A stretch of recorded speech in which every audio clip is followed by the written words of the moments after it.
कोल्हापूर अंबाबाई पालखी येणार आहे, त्यामुळे इथे जोरदार तयारी सुरू आहे। कोल्हापूरमध्ये आलोय मी आता।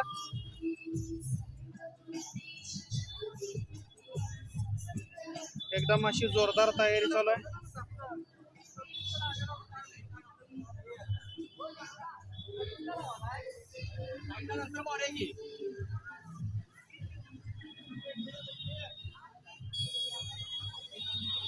या नम्रता मॅडम,